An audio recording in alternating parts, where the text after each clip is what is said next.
Stella Rucker. Thank you so much for joining me today. As you can tell, I'm actually not in my office. I am currently in Dayton, Ohio, and I've been having meetings today with an organization that I've been serving as kind of an advisor and helper to that's called Trep House. And you can look it up if you're interested at trep.house. Trep House is a physical and virtual platform for predominantly for what we call new majority founders and small business owners. So that's folks who are African American, who are immigrant, who make up kind of the changing character of the world that we're moving into. Trep House is a combination virtual and in-person platform. Right now, the virtual piece is largely built out and we're starting to recruit members. And it provides pretty much everything from community, an ability to connect to people, to ability to find vendors who are compatible with your interests, to business development and business venture funding support. So that's coming out of the ground as we speak. Today's meetings up here in Dayton were in part about that. And it's a wonderful, wonderful experience to get to work with these folks. And I'm particularly excited to be able to talk about that. I'm going to have more time to talk about that on Monday. So this coming Monday, I will be doing an interview with Kamo, who is the founder, the creator, and the CEO of Trep House, as well as a few other initiatives. He's a fascinating guy. He's involved with so many different ideas and initiatives, and Trep House is really a culmination of bringing together a huge amount of what he's been able to learn in his life as a Black entrepreneur, and a Black entrepreneur in a relatively disadvantaged context. So I think you'll find the conversation with Kamo really fascinating. That'll be on this channel on Monday at 1 o'clock Eastern. Again, this channel, Monday, 1 o'clock Eastern. You don't want to miss this one. So thanks again for joining me today. It is warm. I am in my car with my windows rolled up because there's a lot of noise on the highway behind me. So I'm going to keep this relatively quick, but I wanted to make sure that I had a chance to talk about a couple of things. So I don't have an example of the book to show today, which I have been trying to do very regularly, but The Local Economy Revolution Has Arrived is the title of my new book, which came out a few weeks ago and is available at Lulu. It's lulu.com, gumroad.com, or amazon.com if you prefer, whichever platform and approach you prefer. Available on print from any of those, available in the Amazon format from Amazon, available in EPUB or PDF from both Gumroad and Lulu. Actually, just from Gumroad. So gumroad.com, lulu.com, and of course, Amazon. Just search for The Local Economy Revolution Has Arrived. And if you're involved in the work of helping your community or the community that you care about improve, become more resilient, become more effective, and become more of the kind of place that people want to be in and the people love and care for and will fight for, I really think this book is going to be for you. Part of what's so important about this book, from my perspective, is that part of the reason for writing it really was that in order to create that future and be able to move effectively into a future that's very, very different from where we are now, we really need to take a big step back and not just do more stuff, but be very intentional about our understanding of how the way that we work in our communities needs to be different, because our communities are so different today from what they were 30, 40, 75 years ago. But they're also incredibly different today from what they're going to be in 5, 10, 20 years. We're in a transitional phase. We're in a phase of moving from an industrial era model.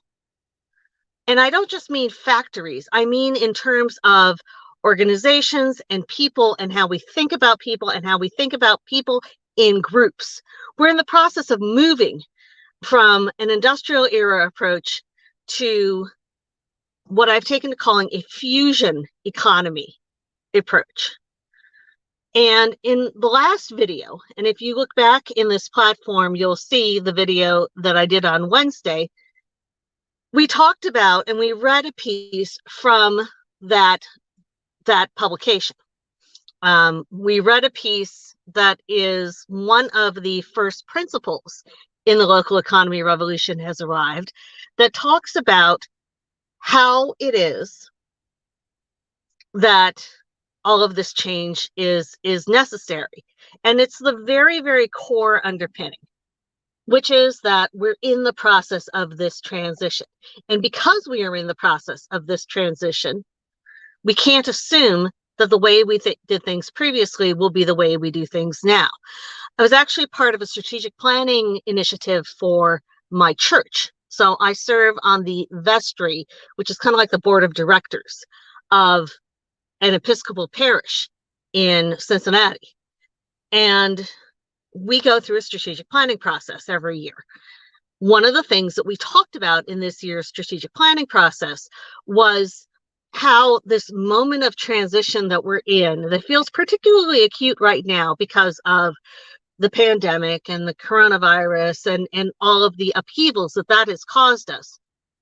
But that also, as a result of that, it has just it has highlighted the fact that we are living, and to an extent our whole lives, if we're alive today, have been in a good deal of that transitionary period between the world of the 19th and 20th centuries and what we're moving into next.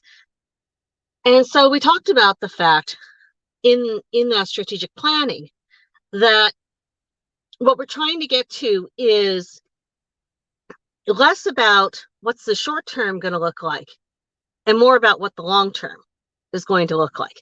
How do we anticipate that the world will be fundamentally different in the future from where we are now?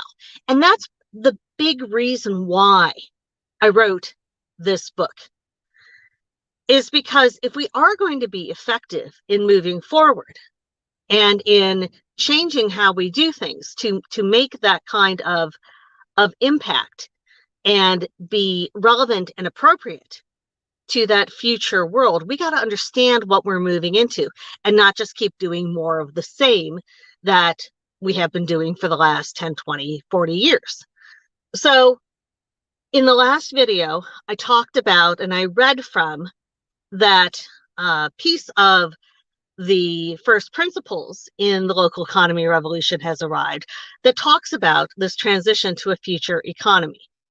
So I want to, and to the fusion economy particularly. Again, that's the term that I've chosen to use. I don't know if that's a term people are going to be using in 100 years, but that's the term that I've been using to really try to differentiate between where we've been and where we're going. And when we talked about the movement into the fusion economy on Wednesday, we talked about, some very key characteristics. And I read from another book that I wrote a couple of years ago that's called Everybody Innovates Here. And Everybody Innovates Here and that's also available on all the same platforms that I just described. When I wrote Everybody Innovates Here, that was really my first stab at trying to identify these key changes. And so those changes, those very profound, I've often said that the book probably should have been titled The Local Economy Revolutions, the Local Economy Sea Change, as opposed to the local economy revolution. But I found that sea change was not a term that people really understood. But the book does talk about what's happening in terms of a sea change. So what's driving this local economy revolution, or this sea change in the world around us? A lot of it's driven by technology. A lot of it's driven by kind of expanding understanding and sort of beliefs and ethos about who people are, what they bring to the table, and about the intrinsic value of other human beings. And those are principles that have been, in development, and we've been working on as a culture for the last many, few generations, certainly the last few generations or decades. So when we're talking about those changes, we're talking about things that aren't just about technology, but they're about how technology changes the way that we work and do things. So an easy example is the dissemination of information.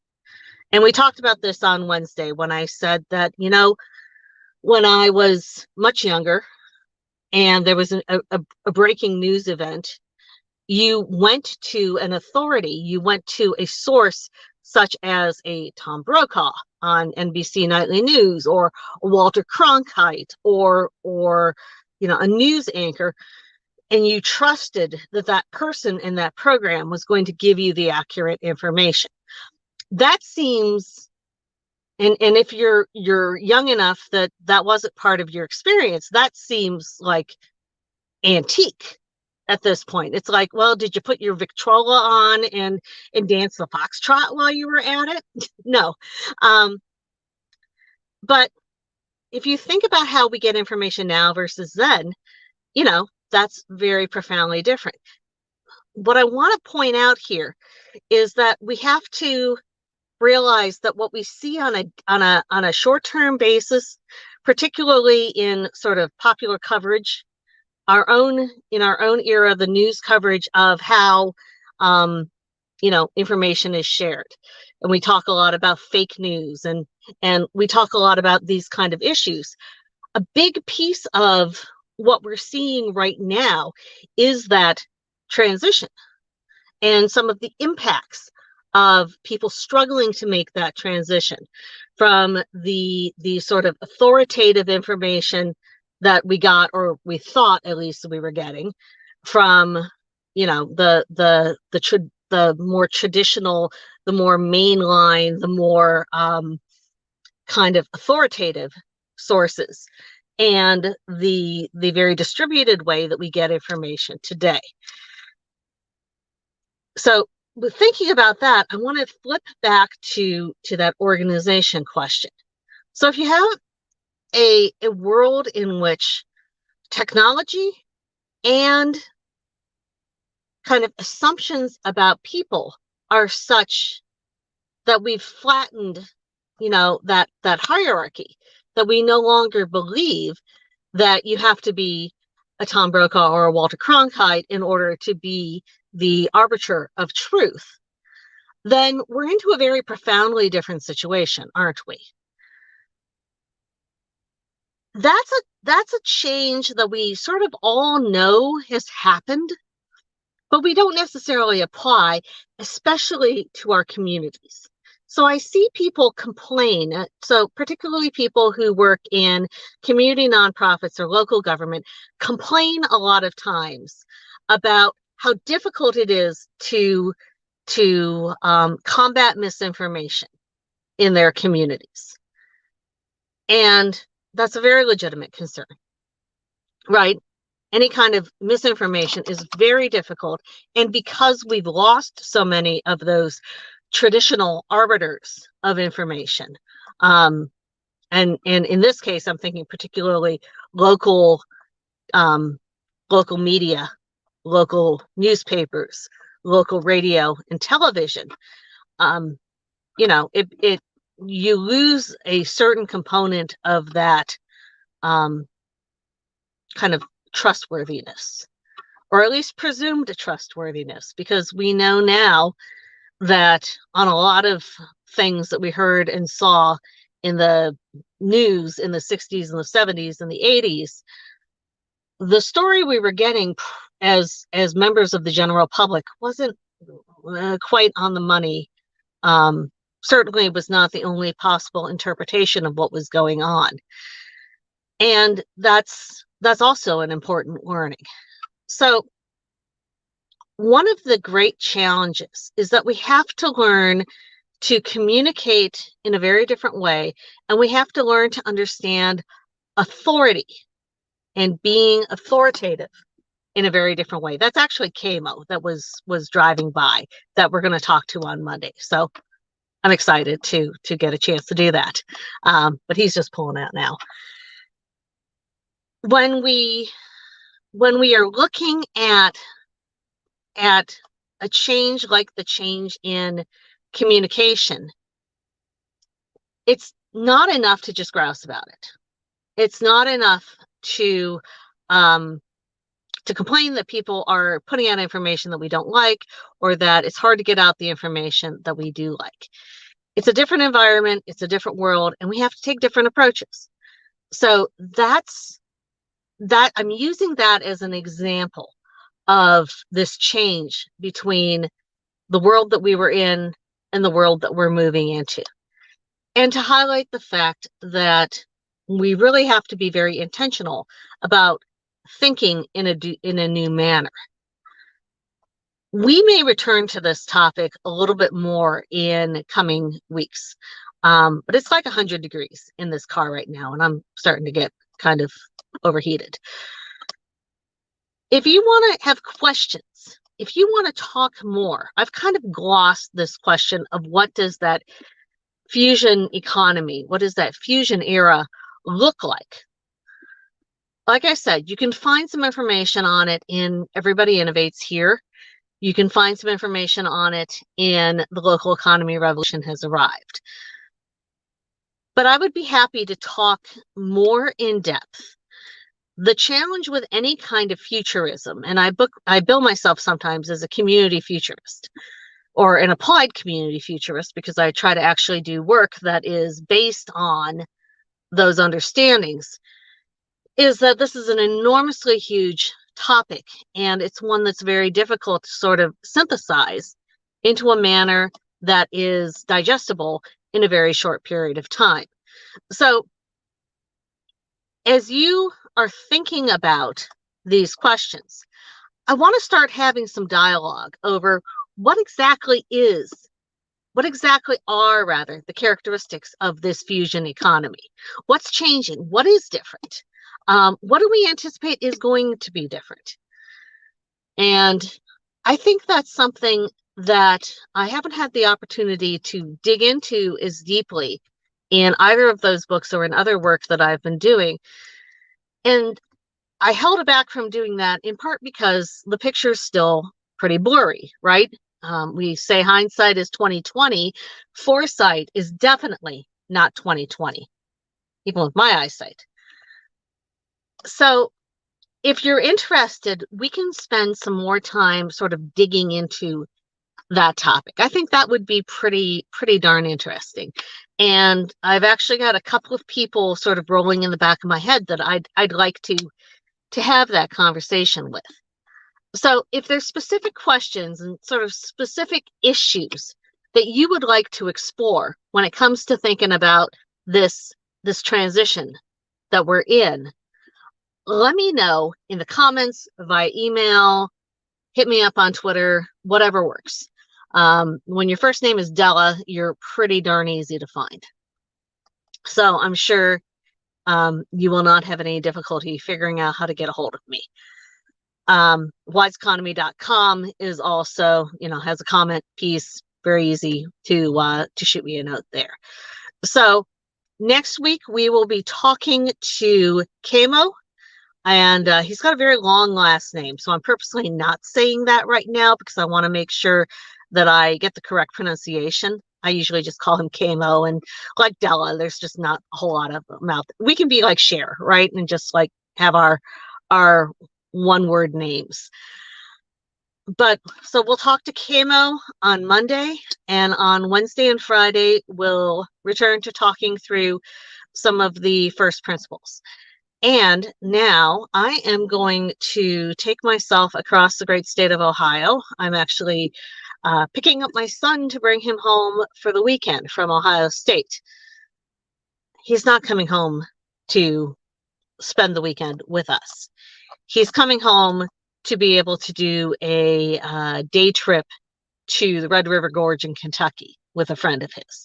So basically, I'm off to be a glorified chauffeur, also known as mom. So thanks so much for joining me today. I appreciate your taking the time. I hope that this was somewhat useful. I started feeling like, sitting here in this overheated car that, I was waiting to see when the hallucinations would start, but I don't think I got it. It's a really pretty pink buffalo walking down the street over there, but I don't think I ever got to the hallucination stage, So I think we're good. So I will see you on Monday. Thanks again. And again, if you're interested in either the Local Economy Revolution has arrived or in Everybody Innovates Here, the other book that I mentioned, both of those are available at gumroad.com, wiseeconomy.com. That'll give you links to where to get those books. But you can get them directly at gumroad.com, lulu.com, or Amazon. Also, don't forget that if these are topics that you're really interested in and you really are a person who wants to play a constructive role in the future of your community, you might find it very beneficial to join me for my weekly Substack, which also includes an Ask Me Anything session that will be coming up later this month. So feel free to join me there at wiseeconomy.substack.com for less than the price of the cup of coffee that I just paid for over here at a great coffee shop in Dayton called Holy Grounds. You're in Dayton, you need a pick-me-up. Holy Grounds is an absolutely great place, one of many here, but a really, really great place to go to get that. Thanks again for joining me today. You can learn more at wiseeconomy.com, and I will see you on Monday with Mr. Camo. Have a great weekend, and most importantly, you guys go get him. Thanks. Bye.